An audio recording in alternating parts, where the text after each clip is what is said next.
স্বাগত এশিয়ান নিউজে। আপনাদের সঙ্গে আছি আমি জেসমিন ইভা। চলে যাচ্ছি আজকের বিস্তারিত সংবাদে। গাজা ইসরায়েলি গণহত্যার প্রতিবাদে বিক্ষোভের সময় দোকান ও ব্যবসা প্রতিষ্ঠানে হামলা ও ভাঙচুরের ঘটনায় বিনিয়োগ কোনো প্রভাব পড়বে না বলে জানিয়েছেন প্রেস সচিব শফিকুল আলম। তিনি বলেন, এই ঘটনায় এখন পর্যন্ত 4টি মামলায় 56 জনকে আটক করা হয়েছে।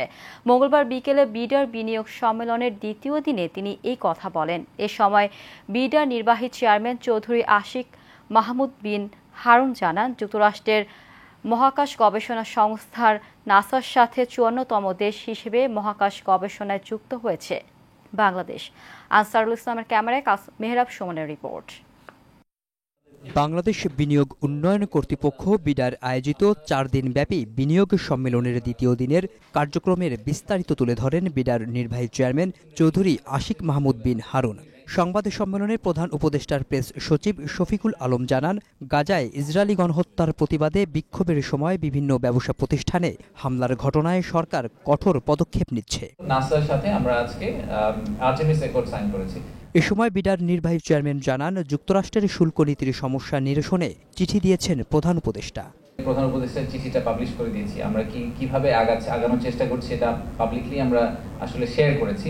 এবং ইনফ্যাক্ট আজকে আমাদের যে ইনভেস্টর গ্রুপ ছিলেন, তারা আমাদের কোরিয়ান ইনভেস্টর গ্রুপ আসলে ক্যাটেগরিক্যালি এটা অ্যাপ্রেজও করেছেন। ওনারা বলেছেন যে দে ওয়ার কোয়াইট ইমপ্রেসড যে বাংলাদেশ যে ট্র্যাকটা নিয়েছে এটা খুব কম্প্রিহেন্সিভ তাদের কাছে লেগেছে। কম্বোডিয়ার চিঠিটার সাথে বাংলাদেশের চিঠিটা মার্ক টু মার্ক চিন্তা করেন, তাহলে আপনি দেখবেন যে আমরা কিন্তু একটা মাল্টিপ্রন অ্যাপ্রোচে গিয়েছি, যেখানে আমরা বলছি আমরা কিছু ট্রেড ব্যারিয়ার কমানোর চেষ্টা করব, আমরা কিছু ট্রেড ডেফিসিট কমানোর চেষ্টা করব, একই সাথে আমরা ট্যারিফে কিছু সাপোর্ট দেওয়ার চেষ্টা করব। সাংবাদিকদের এক প্রশ্নের জবাবে তিনি বলেন, বিভিন্ন মন্ত্রণালয়ের সঙ্গে সমন্বয় করে প্রকল্প গ্রহণ করা হচ্ছে। ইকোনমিক জোনের প্রত্যেকটা মন্ত্রণালয়ে গিয়ে জিজ্ঞেস করা উচিত ছিল যে আমি যদি এখানে ইকোনমিক জোন ঘোষণা করি তাহলে আপনি গ্যাস দিতে পারবেন কিনা, আপনি পানি দিতে পারবেন কিনা, আপনি কমিট করেন যে আপনি আমাকে 3 বছরের মধ্যে পানি দিতে পারবেন, তাহলেই খালি আমি এই জায়গায় ইকোনমিক জোন ঘোষণা করব।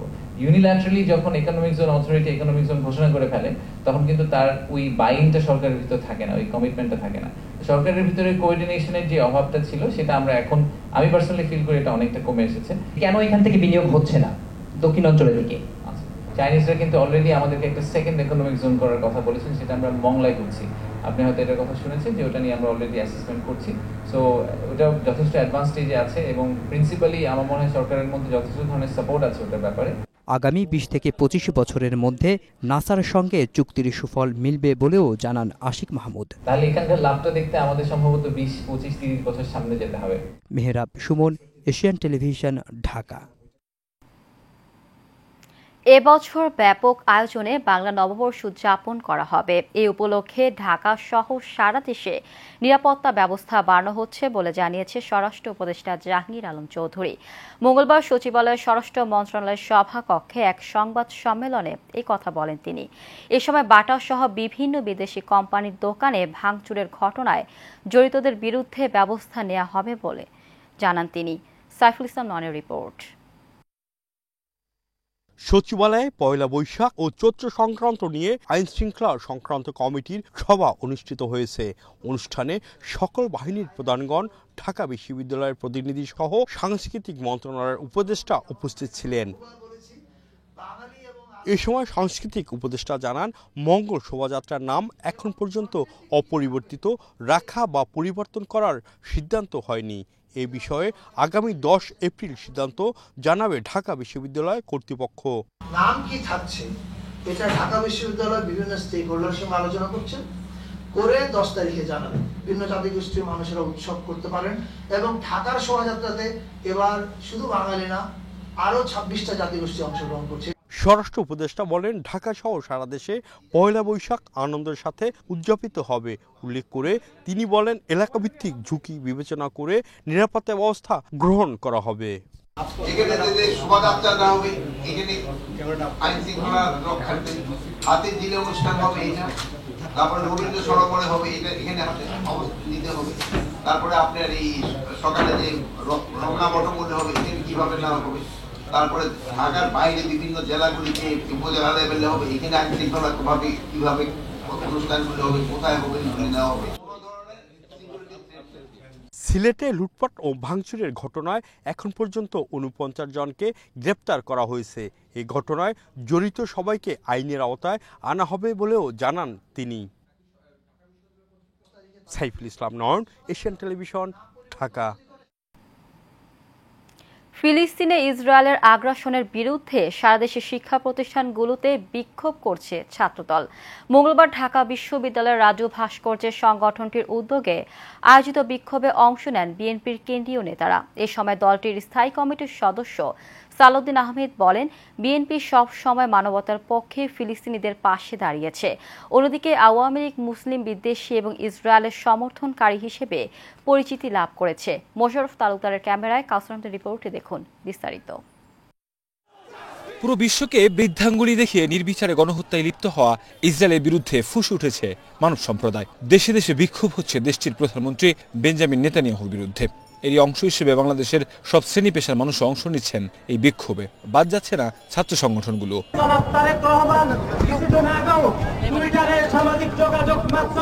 ঢাকা বিশ্ববিদ্যালয়ের রাজু ভাস্কর্যে ছাত্রদলের আয়োজনে এই বিক্ষোভে অংশ নেন হাজার হাজার ছাত্ররা। এ সময় দলটির স্থায়ী কমিটির সদস্য সালাউদ্দিন আহমেদ বলেন, ইসরায়েলের সাথে সুসম্পর্কিত মুসলমান বিদ্বেষী আওয়ামী লীগকে কখনো ক্ষমা করবে না এই জাতি। আপনারা জানেন, বাংলাদেশের বিগত ফ্যাসিবাদী সরকার আওয়ামী লীগ পরোক্ষভাবে ইসরায়েলকে স্বীকৃতি দিয়েছিল।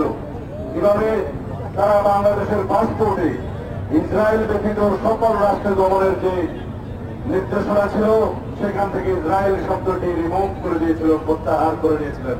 তার মানে দাঁড়ায় তারা ইসরায়েলকে স্বীকৃতি দিয়েছিল। সারা দেশে আয়োজিত এসব বিক্ষোভ মিছিলে আইন শৃঙ্খলা পরিস্থিতি স্বাভাবিক রাখতে সরকার ব্যর্থ হয়েছে বলে জানান বিএনপির নেতা। গতকালকে বাংলাদেশে কিছু স্থাপনায় হামলা হয়েছে, আমরা তার নিন্দা জানাই এবং এখানে আমরা বলতে চাই সরকারের ব্যর্থতা এখানে লক্ষণীয়, আইন শৃঙ্খলা বাহিনীর ব্যর্থতা এখানে লক্ষণীয়। তাদের উচিত ছিল আগের থেকে এখানে সতর্কতা অবলম্বন করা, তাহলে বাংলাদেশের নামে এই বদনামটা আমাদের দিতে হতো না। মবের নামে যে সন্ত্রাসী কার্যক্রম চলছে এর বিরুদ্ধে বিএনপি প্রতিরোধ গড়ে তুলবে বলে জানান বিএনপি নেতারা। একই সময়ে সারা দেশের শিক্ষা প্রতিষ্ঠানগুলোতে বিক্ষোভ করেছে ছাত্রদলের কর্মীরা। ধিক্কার জানাই সমস্ত বিশ্বের মুসলমানদেরকে যারা এখন পর্যন্ত যারা ধিক্কার না জানিয়ে প্রতিবাদ না জানিয়ে নিঃস্বভাবে বসে আছেন। বন্ধুরা আমার, আমরা ছাত্রদল সতর্ক রয়েছি, আর কেউ যেন এই বাংলাদেশে মব জাস্টিস করতে যেন না পারে, সেজন্য আমরা সতর্ক অবস্থা গ্রহণ করেছি। কাউসার আহমেদ, এশিয়ান টেলিভিশন, ঢাকা। সাবেক প্রধানমন্ত্রী শেখ হাসিনাকে ফেরানোর বিষয়ে ভারতের প্রধানমন্ত্রী নরেন্দ্র মোদীর সঙ্গে আলোচনা হলেও চূড়ান্ত কিছু হয়নি বলে জানিয়েছেন পররাষ্ট্র উপদেষ্টা এম তৌহিদ হোসেন। মঙ্গলবার পররাষ্ট্র মন্ত্রণালয়ের সাংবাদিকদের সঙ্গে আলাপকালে তিনি এই কথা বলেন। এছাড়া রোহিঙ্গা প্রত্যাবাসন নিয়েও কোনো চূড়ান্ত আলোচনা হয়নি জানিয়ে উপদেষ্টা বলেন, এই মুহূর্তে রোহিঙ্গা প্রত্যাবাসন সম্ভব নয়।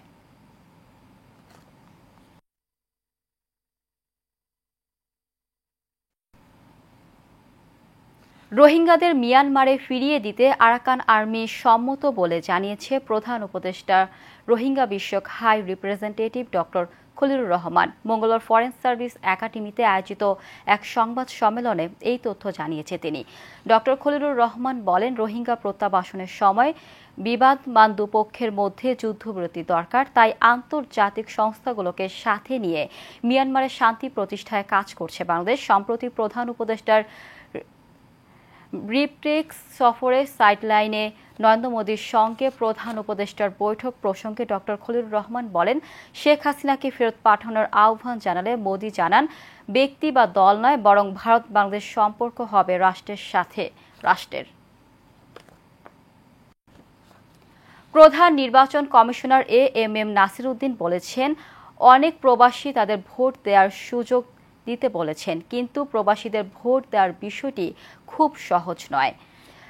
রাজধানীর আগারগাঁওয়ে নির্বাচনী প্রশিক্ষণ ইনস্টিটিউটে প্রবাসী বাংলাদেশিদের ভোটদান পদ্ধতি নির্ধারণের ওয়ার্কশপে প্রধান অতিথির বক্তব্যে সিসি এই কথা বলেন। তিনি বলেন, প্রবাসীদের ভোট দেওয়ার সুযোগ করে দিতে অনেক পর্যালোচনার পর 3টি পদ্ধতি নিয়ে কাজ করছে ইসি। এগুলো হচ্ছে পোস্টাল ভোটিং, অনলাইন ভোটিং এবং প্রক্সি ভোটিং। সিসি বলেন, নির্বাচন কমিশনও আগামী নির্বাচনে প্রবাসী বাংলাদেশিদের ভোট দেওয়ার ব্যবস্থা করতে প্রতিশ্রুতিবদ্ধ।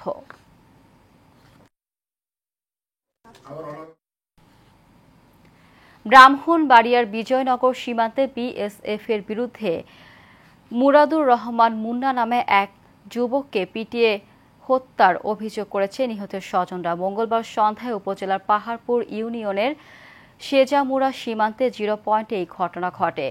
দেখতে গিয়ে সোনামুড়া সীমান্তের কাছে তারা যান। এ সময় ভারতীয় সীমান্তরক্ষী বাহিনীর কয়েকজন তাকে ধরে নিয়ে যায়। পরে তাকে পিটিয়ে গুরুতর আহত করে বাংলাদেশ সীমান্তে ফেলে রেখে চলে যায়। পরে বিজেপির সদস্যরা তাকে আহত অবস্থায় উদ্ধার করে পরিবারের কাছে পৌঁছে দেয়। এ সময় তাকে গুরুতর অবস্থায় ব্রাহ্মণবাড়িয়া জেনারেল হাসপাতালে নিয়ে আসলে কর্তব্যরত চিকিৎসক তাকে মৃত ঘোষণা করেন। তারা এই ঘটনায় সরকারের কাছে বিচার দাবি করেছেন।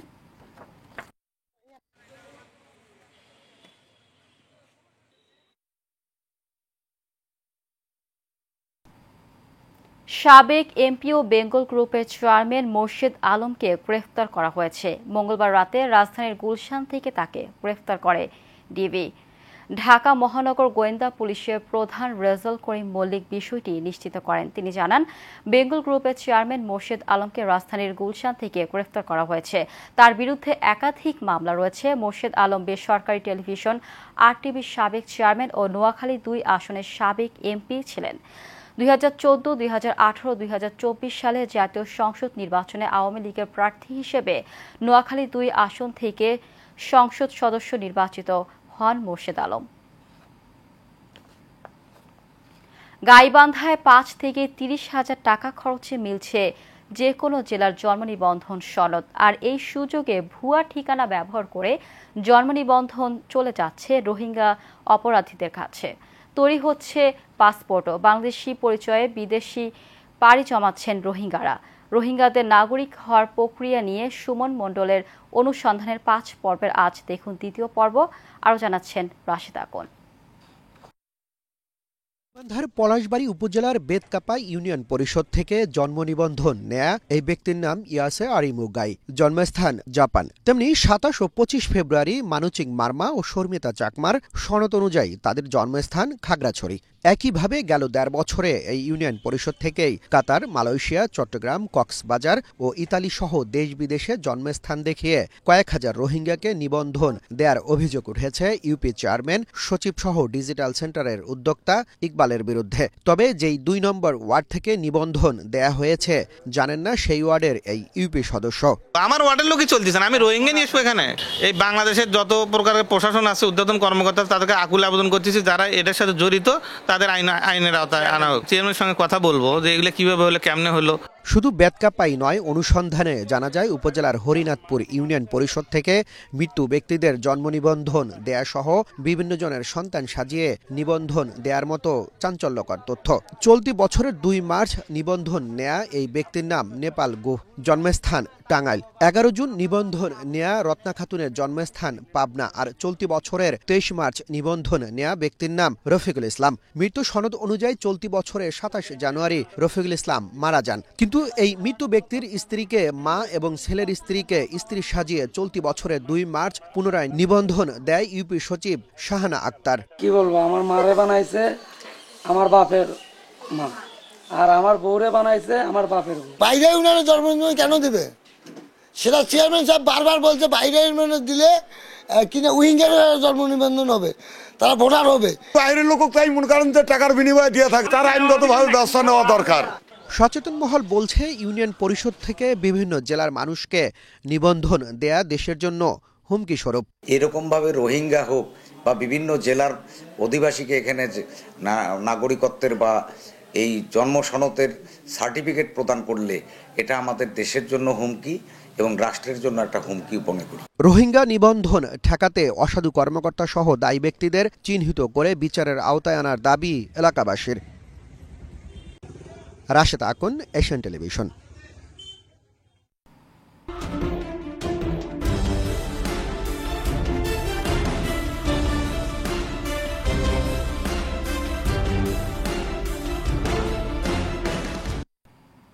কুষ্টিয়ার দৌলতপুর উপজেলা থেকে অনেকটাই বিচ্ছিন্ন রামকৃষ্ণপুর ও চিলমারিয়া ইউনিয়ন। সংযোগ সড়কের অভাবে দীর্ঘদিন ধরেই চরম ভোগান্তিতে এখানকার মানুষ। চিকিৎসা থেকে শুরু করে উৎপাদিত ফসল বিক্রির সব ক্ষেত্রেই ভোগান্তির যেন শেষ নেই তাদের।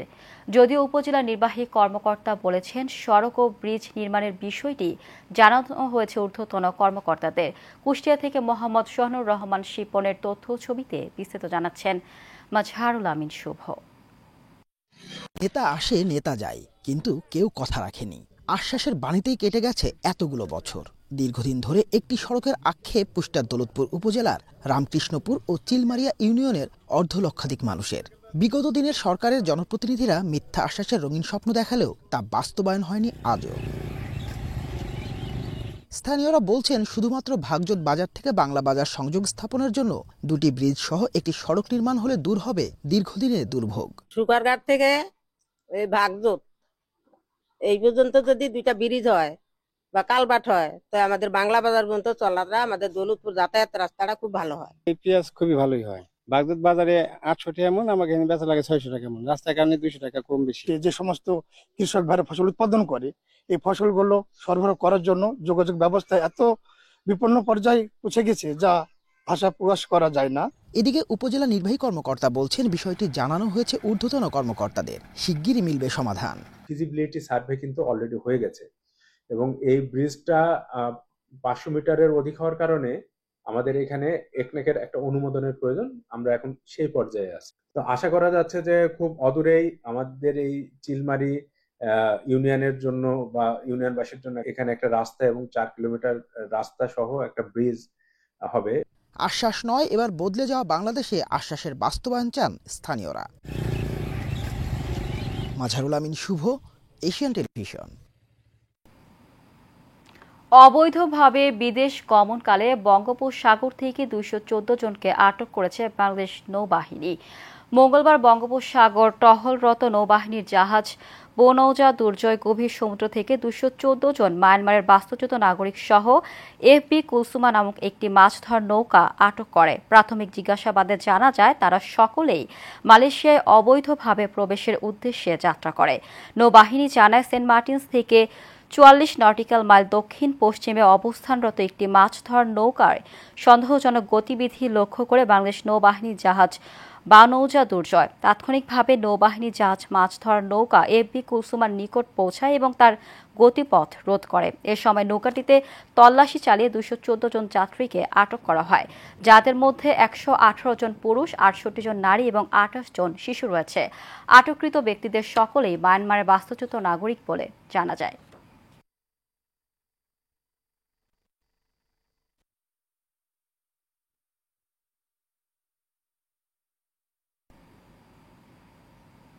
কুড়িগ্রামের ফুলবাড়িতে উচ্চ ফলনশীল হাইব্রিড ভুট্টারাজের মাঠ দিবস অনুষ্ঠিত হয়েছে। ফুলবাড়ি উপজেলার নওডাঙ্গা ইউনিয়নের এই মাঠ দিবসের আয়োজন করা হয়। এতে উপস্থিত ছিলেন উপজেলার কৃষি কর্মকর্তা নীলুফা ইয়াসমিন, সহকারী কৃষি কর্মকর্তা রায়হান, উপসহকারী কৃষি কর্মকর্তা ফখরুল ইসলাম, পিওর অ্যাগ্রো সায়েন্সের পরিচালক মিজানুর রহমান, ইনতেফা কোম্পানির নাগেশ্বরী টেরিটরির সিনিয়র অফিসার ফয়সাল বিন আলী সহ অনেকে। পবিত্র ঈদুল ফিতর উপলক্ষে টাঙ্গাইলের ঘাটাইলে সরকার সুপার মার্কেটের ব্যবসায়ীদের আয়োজনে মার্কেট র্যাফেল ড্র অনুষ্ঠিত হয়েছে। মঙ্গলবার সুপার মার্কেটের এমডি মোহাম্মদ আশরাফ সরকারের সভাপতিত্বে প্রধান অতিথি ছিলেন ঘাটাইল ব্যবসায়ী সমিতির সভাপতি মোহাম্মদ ফজলুর রহমান তালুকদার। বিশেষ অতিথি ছিলেন সমিতির সাধারণ সম্পাদক মোহাম্মদ শহীদুল ইসলাম শহীদ। র্যাফেল ড্রর মাধ্যমে মোট 27 জনকে বিভিন্ন আকর্ষণীয় পুরস্কার দেওয়া হয়।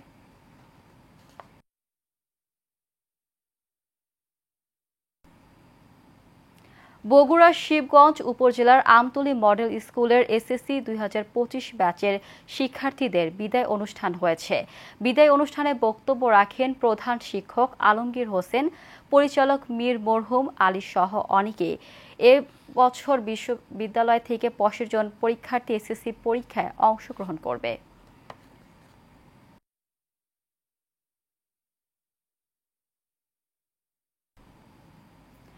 বরিশালের আগৈলঝাড়া উপজেলা নির্বাহী কর্মকর্তা ফারিহা তানজিনকে নিয়ে অপপ্রচার চালানোর অভিযোগ উঠেছে একটি কুচক্রী মহলের বিরুদ্ধে। স্থানীয়রা জানান, উপজেলা নির্বাহী কর্মকর্তা ফারিহা তানজিন সততার সাথে কাজ করে যাচ্ছেন। এ বিষয়ে ফারিহা তানজিন বলেন, উপজেলায় যোগদানের পর পরিষদের কর্মচারীদের সরকারের সময় অনুযায়ী অফিস করার জন্য নির্দেশ দেন তিনি। এজন্য কিছু কর্মচারী তার বিরুদ্ধে অপপ্রচার চালাচ্ছে। এই ঘটনার তীব্র নিন্দা ও প্রতিবাদ জানান তিনি।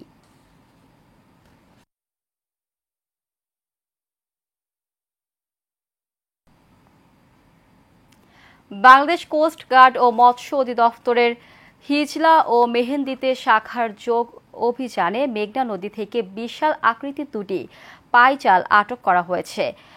মঙ্গলবার দুপুরে মেহেন্দিগঞ্জ উপজেলার কালাবদর ও মেঘনার শাখা নদীর মোহনা থেকে নদীতে মাছ শিকার অবস্থায় জাল দুটি ধরা হয়, যার বাজার মূল্য আনুমানিক 12 লক্ষ টাকা হবে বলে দাবি করছেন সিনিয়র মৎস্য কর্মকর্তা জনাব মোহাম্মদ আলম।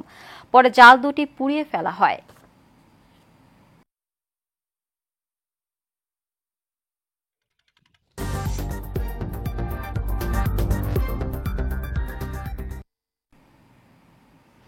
ভূমিকম্পের আঘাতে ক্ষতিগ্রস্ত মায়ানমারের ত্রাণ ও চিকিৎসা সামগ্রী নিয়ে চট্টগ্রাম নৌজেটি ত্যাগ করেছে বাংলাদেশ নৌবাহিনীর জাহাজ সমুদ্র অভিযান। জাহাজটি প্রায় 120 টন ত্রাণ ও মানবিক সহায়তা নিয়ে অধিনায়ক ক্যাপ্টেন মোহাম্মদ আরিফ হোসেনের নেতৃত্বে মায়ানমারের উদ্দেশ্যে যাত্রা করে। এ সময় নৌবাহিনীর প্রধান অ্যাডমিরাল এম নাজমুল হাসান গৃহীত কার্যক্রম পরিদর্শন করেন এবং প্রয়োজনীয় দিক নির্দেশনা প্রদান করেন। জাহাজটি আগামী 11 এপ্রিল মায়ানমারে পৌঁছাবে বলে আশা করা হচ্ছে। বাংলাদেশের পক্ষ থেকে মায়ানমার সরকারের প্রতিনিধি দলের নিকট এই সকল ত্রাণ সামগ্রী হস্তান্তর করা হবে।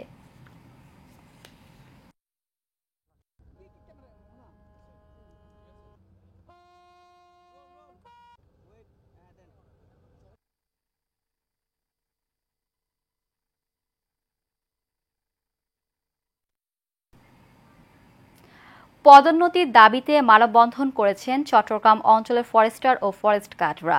চট্টগ্রাম ফরেস্ট অফিসের সামনে এই কর্মসূচি পালন করে তারা। দাবি আদায় না হলে সমগ্র দেশের বন বিভাগের নিয়ন্ত্রিত সকল ধরনের আগ্নেয়াস্ত্র ও গোলা বারুদ বিভাগীয় কার্যালয়ে জমা দেওয়ার ঘোষণা দেন তারা।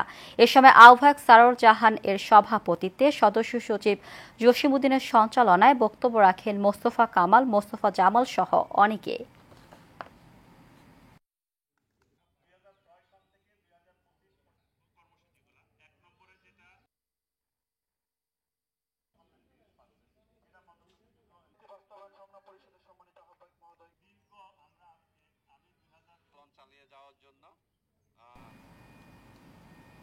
চট্টগ্রাম পরিবহন কর্মী টিটুর ওপর হামলার প্রতিবাদের সড়ক অবরোধ করে বিক্ষোভ করছে চালক ও পরিবহন শ্রমিকরা। এ সময় সড়কের দুই পাশে চাঁদতায়, ফিশারি ঘাট ও খাতুনগঞ্জ পর্যন্ত বিভিন্ন সড়কে তীব্র যানজট সৃষ্টি হয়।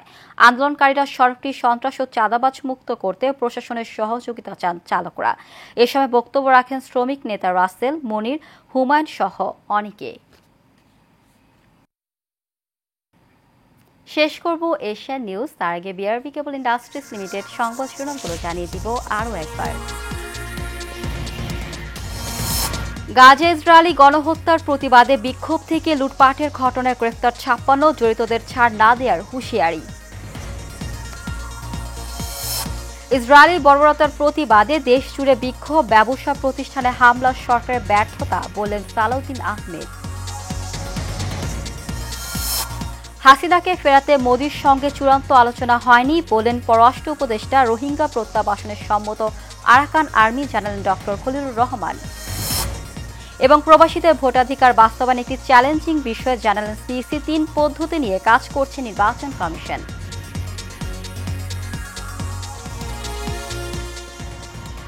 এশিয়ান নিউজ এ পর্যন্তই। আমাদের পরবর্তী সংবাদ দেখার আমন্ত্রণ জানিয়ে বিদায় নিচ্ছি। ধন্যবাদ সবাইকে।